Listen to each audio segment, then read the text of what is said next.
Midterm examinations coming up, so I'll just spend a few minutes on that. I owe you a makeup class. Everybody looks worried.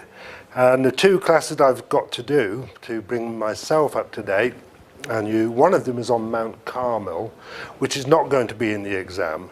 So I'm not going to do the makeup class. I'm not going to do the class on Mount Carmel. On Thursday, I saw that big smile over there and the clapping of the hands. Hooray! On Thursday, I'll talk about Sutton Hoo. Sutton Hoo is one of the exam topics. My tradition is never to give a class during exam week.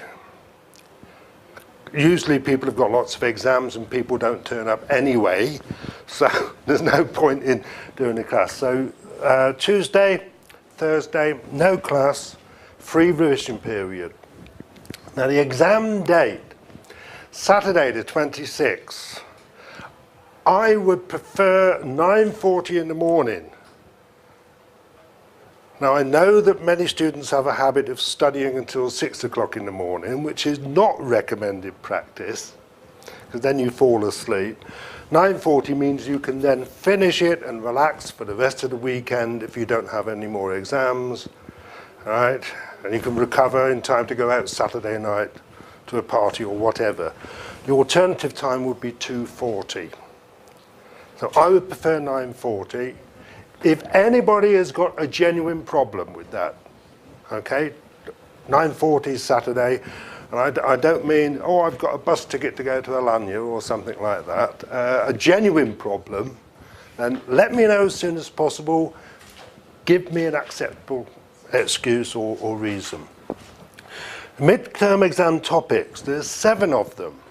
They're on Moodle. Read what's in the textbook. Look at the extra links I give you in the thing on Moodle. Gives you extra information. I won't go into detail about what you need to study, but obviously, you can see what I give you. That's a bare minimum. You might decide to look a bit further. One of the topics will be on Tutankhamun. Now, you might want to look at the DNA evidence a bit further, or learn the names of the tombs and what's in them a bit further. That's up to you. Extra information always helps. Basically, it'll be 5 of those topics will be in the exam. And you have to write one essay each on, or one essay on each of 3 topics. Okay, so 3 essays altogether. And obviously, the more information that comes out, then the better. So, for example, if there was something on Akhenaten, and you can mention the restoration stela, little important things like that. Okay, so that is on Moodle. All the slides are on Moodle up to today. I'll put today's on. And attendance records are up to date. There are 3 people with less than 60% attendance. Do make a note of your attendance. And let's get started on the class. Well, this is taken us outside the areas we've been looking at. Basically Europe and the Mediterranean world. What I want to do is to take you to one of the mysteries of archaeology in the 1920s, going into the 1930s to a certain extent. And that was the origins of civilization outside of the Middle East.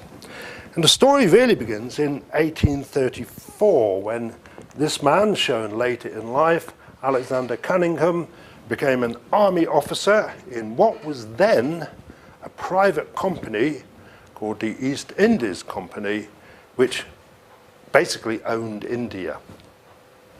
Private company.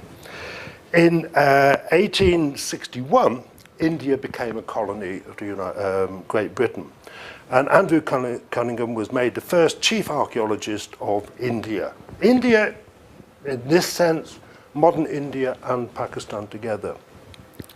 He was interested in archaeology and spent his spare time looking around for archaeological sites. He was particularly interested in what we would call the Iron Age of India, the time of the Buddhist religion. And he was very interested in looking at Buddhist monuments and Buddhist art. Well, some Buddhist art is very sexually explicit, and I sometimes wonder what his real interest was in making drawings of Buddhist art, but we don't know that now. In his search for more places where there might be evidence for the early practice of the Buddhist religion, in 1873 he made his way to a place called Harappa. Harappa is on the river Indus, the great river that runs from the Himalayas down into what is now Pakistan. It's more or less the border between India and Pakistan today. The actual border runs just a little bit to the east of the Indus River there. He did some limited excavation at Harappa. He was hoping to find evidence of Iron Age occupation, a Buddhist site. He didn't find anything at all really of that period.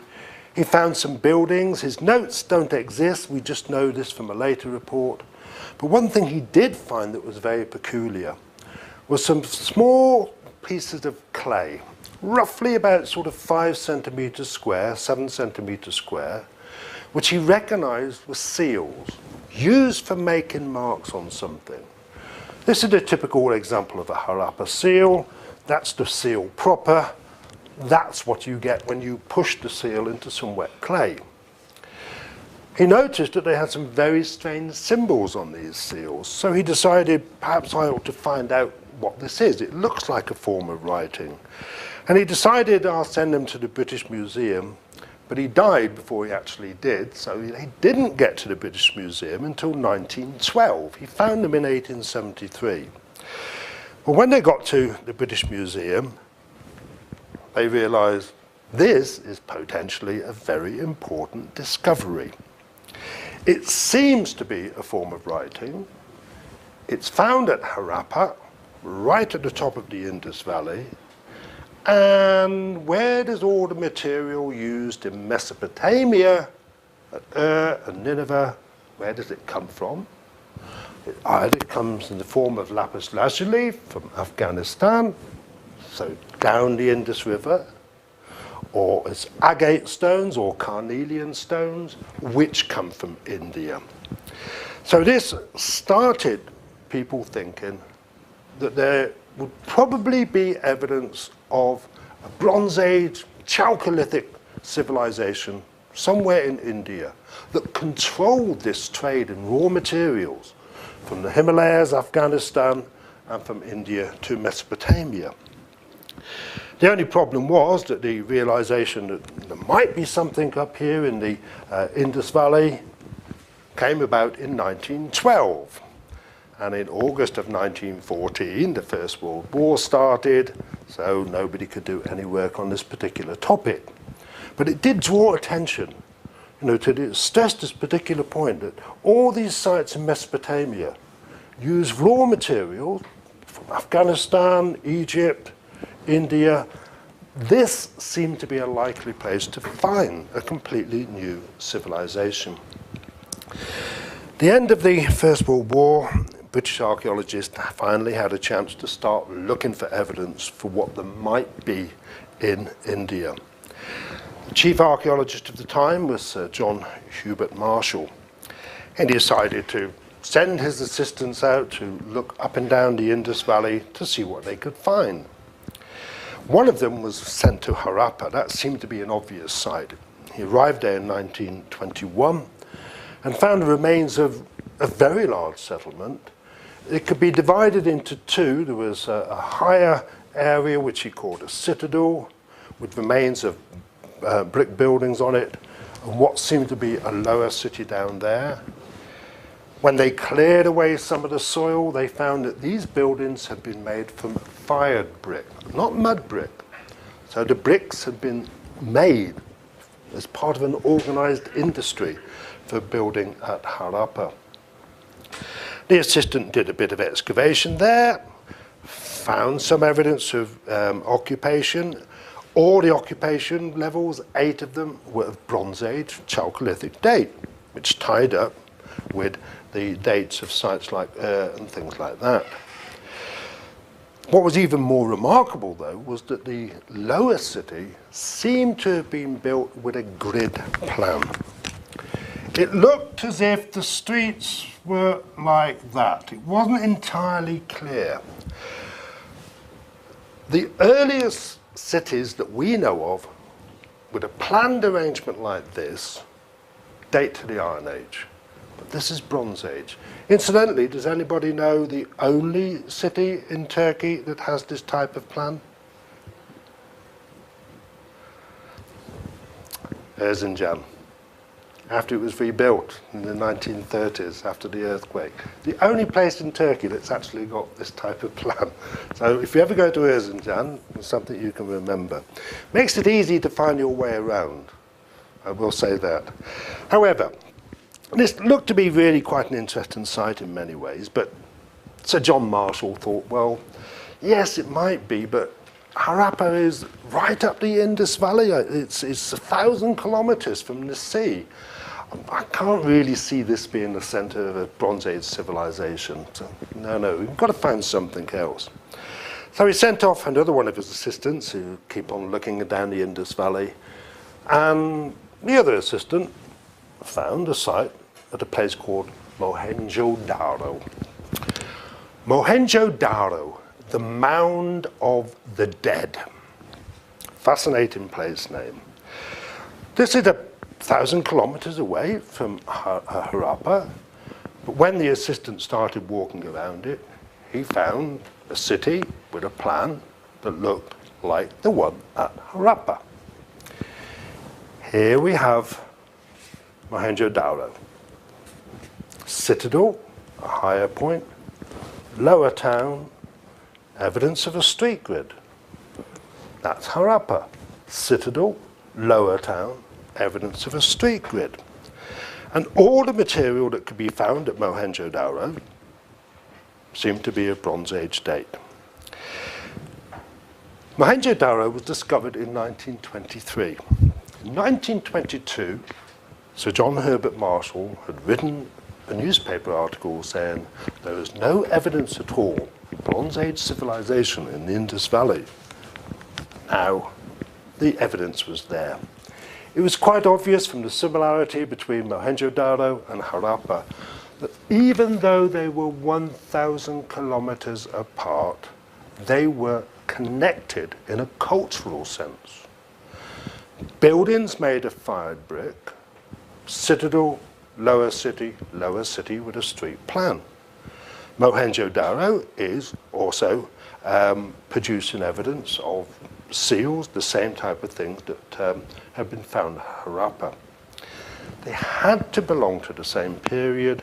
They had to represent evidence of a civilization that controlled the whole of the Indus Valley.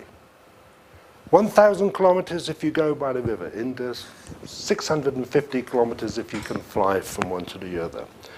This is bigger than anything in Mesopotamia, the traditional origin of the cities. Well, obviously, this meant that the site had to be excavated, and Sir John Marshall did the first excavations from 1924 to 1931. A second series of excavations took place between 1944 and 1950 under this man, the British archaeologist Sir Mortimer Wheeler, who's really the founder of modern archaeology. He established the techniques that all archaeologists use today.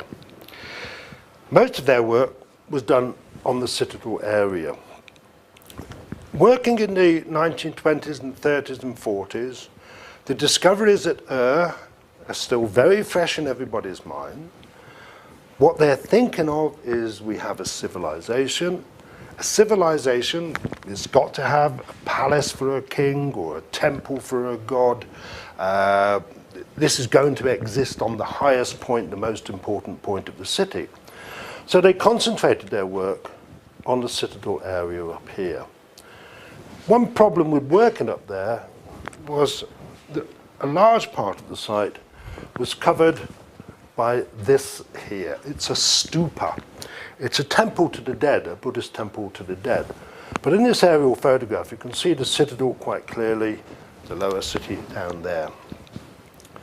Well, that's what the stupa looks like on top of the citadel from the lower city, if you go there today, and the stupa at sunset. This meant there was one large part of the site they couldn't possibly excavate, but they could start working on the rest of the citadel. What they found was a surprising series of buildings. Everything was made of mud brick. Everything belonged to the Bronze Age period. There was no obvious temple, no obvious palace. It is possible, still possible, it might be underneath the stupa. But they couldn't find any evidence of a palace or a temple here. There isn't one at Harappa. They did find some rather strange buildings. So one, for example, over here, which they thought might be a granary, it might be a storage place for food. Well, more recent analysis suggests it may have had a wooden superstructure. It may have been some kind of meeting hall. The strangest discovery that was made, however, was what's known as the Great Bath, this structure over here. The Great Bath is a very peculiar structure. It measures 12 by 7 meters, a maximum depth of 2.4 meters.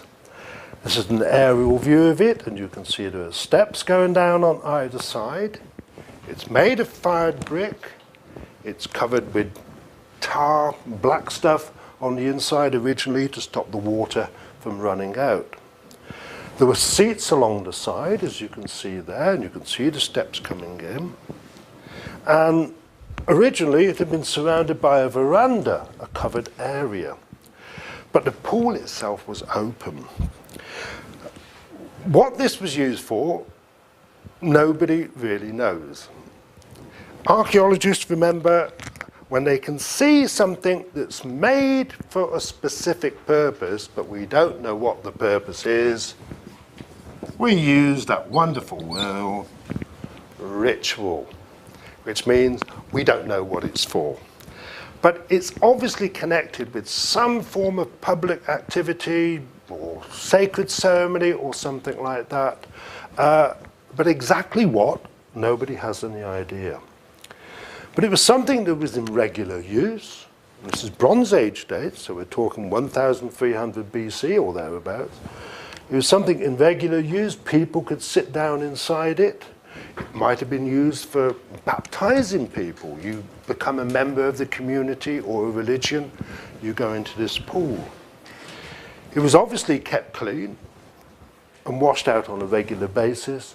It had this amazing drain system coming out from underneath it. The drain is about 1.5 meters tall. Well, these were the only two buildings of significance discovered on the citadel. Mortimer Wheeler, Herbert Marshall, both basically came to the conclusion there might be a temple or a palace underneath the stupa, but there isn't a temple or palace at Harappa. Harappa and Mohenjo-Daro are identical, so perhaps there never was a temple or palace here. In other words, this is a city that doesn't have any clear evidence of a structured social system. Somebody on the top and lots of people at the bottom. A kind of early democratic system, if you like. Well, in addition to working in the citadel, both Marshall and Mortimer Wheeler did some work down here in the lower town, more recent excavations shown at the top there. They established quite early on that it has a regular street grid and surprisingly well-preserved building. Well-preserved buildings with drains running down the streets. Herbert Marshall looking like everybody's kind of idea of an archaeologist. He's got a sun hat on, but he hasn't got shorts and socks, unfortunately, or a long beard for that matter, but incredibly well-preserved remains. Excavation then stopped after Mortimer Wheeler until the 1980s because of the problems of protecting the remains from the environment. But since then, more work has been done by American archaeologists, George Dales, and currently by Jonathan Kanoya. So the work is still continuing there. I put these up just so that you can actually see people. You know, it's easy to talk about somebody You don't get any idea of what they look like, but they're real people. They're not just names in the book. One of the more interesting discoveries made by Marshall and Mortimer Wheeler, and it's been repeated in more recent excavations, is that the remains of the lower city are covered with mud, evidently indicating a flood of some kind. And when the mud was removed, what you find in some parts of Mohenjo-Daro is this. Skeletons of people who clearly have not been buried properly. They are just lying there in all shapes and directions, some on their sides, some on their back, some on their face. Sometimes like this, as if the person has been pushed over. The evidence suggested quite clearly that at some point in its history, Mohenjo-Daro had suffered an enormous flood while people were still in the city. A flash flood. And basically people had just been killed as they were trying to escape from this. More importantly, from an archaeological perspective, was the clear evidence, once the site began to be properly excavated, of this very regular street grid system. The earliest grid system that we know of anywhere in the world. At least 400 years older than the earliest of the Greek settlements with a system like this. So, I mean, really quite an astounding technological development, social development. Straight streets make it easier to keep the place clean. You can also watch people. The police are much better able to control people. The main streets, generally around about 10 meters wide, carefully designed so that instead of going up a hill on a slope, you have a series of steps like that.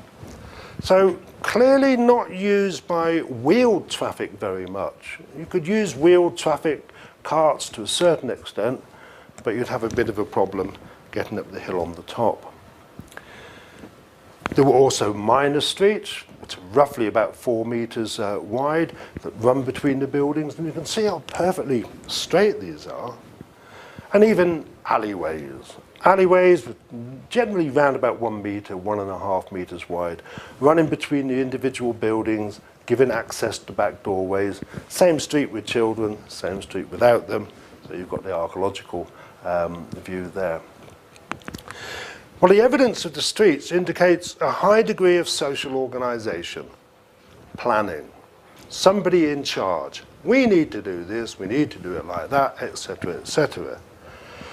But this group of people are also aware of the problems of living in a crowded city. You need drains. You need drains to carry away the wastewater from rain. You need drains to carry away refuse, sewage, and that type of thing. In fact, when you look at the houses of Mohenjo-Daro, they're not identical, but they're all basically built to the same common plan, using fired brick. Usually it's a courtyard house with something like a water tank in an open courtyard, surrounded by rooms on either side, sometimes a private well. Clear evidence of more than one level of flooring, steps going up to an upper floor there. Clear evidence of private bathrooms in most of these houses. 1300 BC. Not, you know, this is really quite an advanced settlement in many ways. Clear evidence of connection to the drain system. So you have your bath, you pull the plug out, the water goes down into the street drain. This is highly organized planning. Private toilets. You don't see private toilets in Greek cities and Roman cities until very later on. This is the Bronze Age, Chalcolithic period here. Unfortunately, it also became clear, and it is very clear, that some methods of dealing with human waste have not changed in Pakistan since the time of Mohenjo-Daro. This is a drain for a toilet coming from an upper floor at Mohenjo-Daro. You have exactly the same type of thing in buildings in Pakistan today. This is a simple drain coming out of the side of the house. You have exactly the same type of thing in parts of Pakistan today. Well, excavation of the houses revealed that some of them were private houses, but most of the houses did have some evidence for a workshop, some kind of activity. A few of them, for example, were pottery workshops, making this very distinctive pottery, showing water buffaloes there, for example, and those are monkeys on that one over there. The most exciting discovery was that several of the houses were connected with jewelry working. So, for example, here you have waste material from making jewelry. You've got beads, some broken, some not. You've got some of these seals as well. Beads, in this case, of a kind of almost like a glass. There are no carnelian ones in that, unfortunately. Gold jewelry workshops producing very high quality items, as you can see here, sometimes using natural stones in connection with gold as well. Really fascinating thing was the discovery that the people who lived in the Indus Valley civilization, Harappa, Mohenjo-daro, had a shared common system of weights. Wherever you excavate, you find stone weights needed for weighing out gold and other precious things. And it works on a binary decimal system. So the smallest one is 1, 2, 4, 8, 16, 32, and so on and so on and so on, all the way up like that. The basic unit is about the equivalent of 85 grams. Well, that's a pretty surprising discovery. Harappa, Mohenjo-daro, using the same system of weights. They are definitely connected with each other. If that's not surprising enough, the brick sizes at Harappa and Mohenjo-daro are exactly the same as well. We're talking about a river which 650 kilometers from one end to the other, Mohenjo-daro to Harappa, 1,000 if you actually follow the river. They've got the same system of weights, the same system of linear measurements as well, same brick sizes. This society is really something very interesting. A few other pieces of evidence from the excavation indicating aspects of daily life. For example, this lovely little pottery toys like this. The wood has been reconstructed. My favourite is the potter going to the market with the water buffaloes like that. A few artifacts of bronze, as you would expect for a Bronze Age site, so a bronze toy chariot. We assume these are toys, but we don't actually know. And even statuettes. So, for example, this one, we call it the dancing girl. Nobody can quite work out who she is, what she is. She's naked, she's obviously young, 14, 16, with lots of bracelets at one arm and some bracelets on the other, just wearing a simple necklace. Women seem to have played an important role in the society if we accept the evidence of the many clay figurines or pottery figurines of women. They're always shown with lots of jewellery on and fancy belts on and elaborate hairstyles. We don't know the significance of these. Are they toys? Are they religious symbols? Do they indicate some kind of inner meaning that women actually have a very important role in the society? There were a few examples of sculpture found there. The sculpture at Mohenjo-daro shows some very strange influences. You've got this one here, which made of a white stone which is not found in India. I can't remember where it comes from. But if you look at the basic form of the statue, it shows Mesopotamian or Egyptian influence. But when you look at that other head, it seems to show an African. It's not certain at all who it shows. So there's all sorts of strange influences going on here. One of the most remarkable pieces of statue is this. It's just the torso, the central part of the statue, made of a red sandstone, which is not found anywhere in India. So it's found from outside of India. Originally, it had arms, nipples, a head, and a penis of a different coloured stone. Those have gone now. But if you look at the proportions of this, if you ignore the missing arms and decoration, this could be a work from classical Greece or classical Roman period. But it just sticks out like that in the middle of Mohenjo-Daro. One remarkable piece of sculpture found on a shelf, just not that high actually, again seems to represent an important person in Mohenjo-Daro. You can see he's got bracelets there, wearing some kind of tunic, an elaborate headband. He's called the priest king, but we don't actually know who this represents or what this represents, but clearly some kind of important person in that particular society. The work at Mohenjo-Daro, well, still continues. Work takes place at Harappa as well. What we find at Harappa is exactly the same types of things we find in Mohenjo-Daro. No evidence at all of a temple or a palace on the Citadel Hill. One very large building, which again looks like it might be a granary, but we don't actually know what it's used for. So what we have with the Indus Valley civilization is something really very odd. A whole range of sites, which all can be dated to the Chalcolithic or to the Bronze Age period, along the valley of the Indus, Harappa in the north, Mohenjo-Daro down here. All these sites, well, Mohenjo-Daro and Harappa are the biggest by far, but they produced the same type of material we find at Harappa and Mohenjo-Daro. No evidence of rulers or an organized religion, but all belonging to the same social system, all belonging to, if you like, the same civilization. We don't know how this society operated.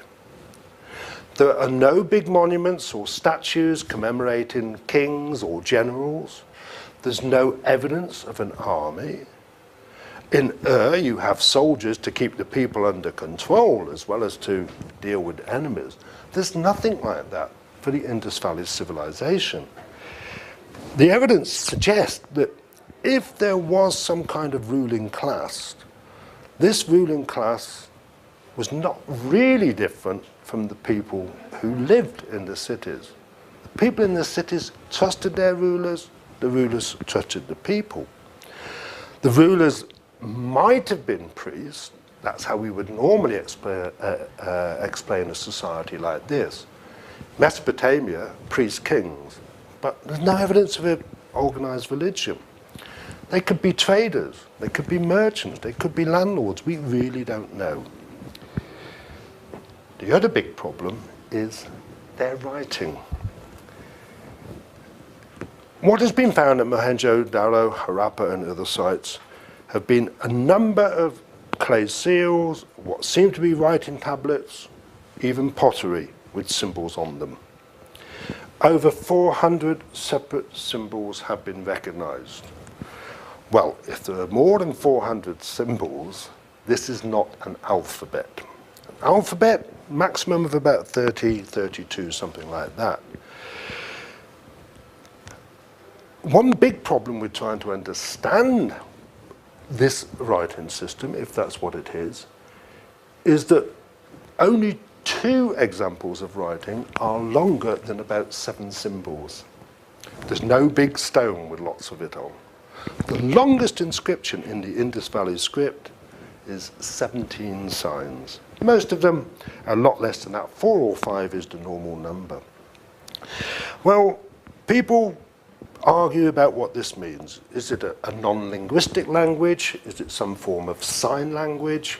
It's not really a language. Ownership marks, that type of thing.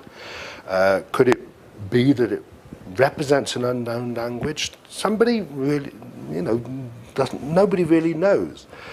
But somebody in 2009 had the brilliant idea to analyze all these signs and see how they fitted together, and came up with the conclusion that it represents a language of some kind. It's not arbitrary. You find certain symbols coming up together. So it is a language of some kind. What language? No idea whatsoever. It may be what's known as Proto-Dravidian, which is the ancestor of the languages spoken from Afghanistan, Pakistan, India, Sri Lanka, Malaysia, but nobody knows. Most of the examples of Indus Valley writing are found on seals. In this case, they could be ownership marks, some kind of symbol to recognize a particular trader. Usually the seals have animals on them. So for example, we have water buffaloes here, an elephant there, and a rhinoceros there. But a few have a seated person. Now some people think that this represents a scribe, a person who is writing down something. If you look at Egyptian art, you see this reasonably common. So it could be a scribe. But other people draw attention to the fact that fancy headdress, this is the Hindu yoga position for the god Shiva. So there might just be a little hint that the origins of the Hindu religion can be put back to the Indus Valley civilization. What are problems with understanding social organization? Problems with understanding the script? We are beginning to get a little bit more information about the Indus Valley civilization. For a start, we can put its origins, its real origins, back to about 5,500. So it's roughly contemporary with early Egypt, early Crete, and things like that. The dominant period, though, is around about 3000 BC. That's, and if I got that right, 5,500, 3000 BC. By 3000 BC, what we've got are sites of the Indus Valley civilization all the way up the Indus Valley and wherever possible along the lowland in that particular area. These are all sites that basically produce the same type of material. But none of these sites are anywhere near the size of Mohenjo-Daro and Harappa. Mohenjo-Daro and Harappa can be seen as kind of capital cities. They're linked, but how and why, we don't know. We can begin to put it into the Indus Valley civilization into a context, in seeing it as a trading civilization. Many of the materials used at Ur, Babylon, Nineveh, have to come from the Himalayas, Afghanistan, or the Indus Valley. So we can reconstruct it's somehow tied in with a trading system with Mesopotamia. We can see what the people of Mesopotamia got from the Indus Valley civilization, but we can't see what the people of the Indus Valley civilization got from Mesopotamia. There's no imported materials. There is nothing to export in Mesopotamia except food. Mesopotamia, very rich agriculturally, but so is the Indus Valley. So there still is a bit of a problem in trying to work this out. Climatic evidence ties in with archaeological evidence to indicate that round about 1800, 1700 BC, the Indus Valley civilization went into a rapid decline. Most of the cities, the larger settlements, were abandoned. One explanation for this is climatic. The climatic evidence actually comes from Mesopotamia. It suggests that the climate was getting cooler and drier from 1800 onwards. Well, if you're not getting the monsoon rains, if you're not getting enough moisture, you can't grow enough food to support the 2 million, 3 million people that depended on the Indus Valley civilization. People start dying off, people don't produce families.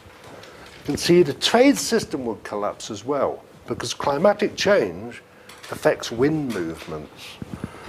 How do you sail from India to here if the wind you need coming from the east doesn't happen in the summer? How do you sail back later in the year if the wind is no longer coming from the west? So we can see what's happening here.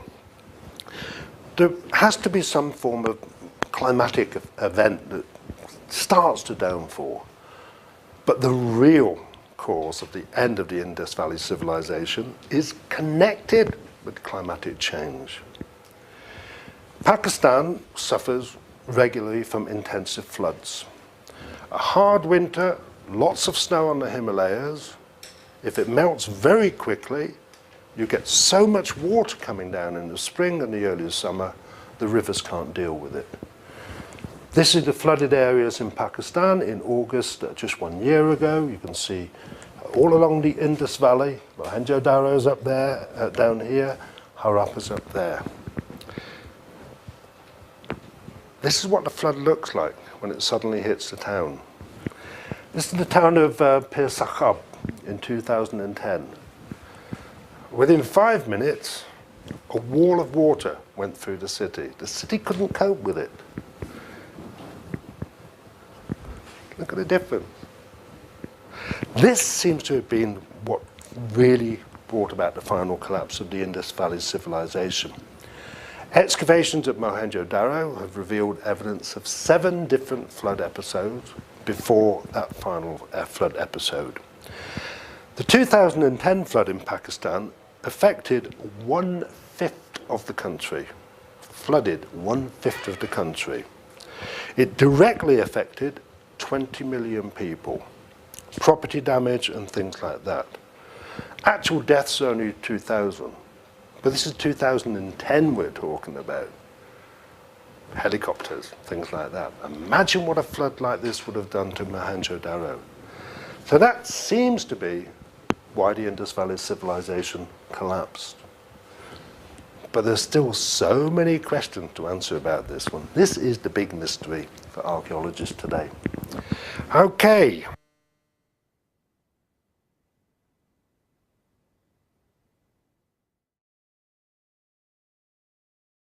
Records are up to date. There are 3 people with less than 60% attendance. Do make a note of your attendance. And let's get started on the class. Well, this is taken us outside the areas we've been looking at. Basically Europe and the Mediterranean world. What I want to do is to take you to one of the mysteries of archaeology in the 1920s, going into the 1930s to a certain extent, and that was the origins of civilization outside of the Middle East. And the story really begins in 1834, when this man, shown later in life, Alexander Cunningham, became an army officer in what was then a private company called the East Indies Company, which basically owned India. Private company. In 1861, India became a colony of the Great Britain, and Andrew Cunningham was made the first chief archaeologist of India. India, in this sense, modern India and Pakistan together. He was interested in archaeology and spent his spare time looking around for archaeological sites. He was particularly interested in what we would call the Iron Age of India, the time of the Buddhist religion, and he was very interested in looking at Buddhist monuments and Buddhist art. Well, some Buddhist art is very sexually explicit, and I sometimes wonder what his real interest was in making drawings of Buddhist art, but we don't know that now. In his search for more places where there might be evidence for the early practice of the Buddhist religion, in 1873 he made his way to a place called Harappa. Harappa is on the river Indus, the great river that runs from the Himalayas down into what is now Pakistan. It's more or less the border between India and Pakistan today. The actual border runs just a little bit to the east of the Indus River there. He did some limited excavation.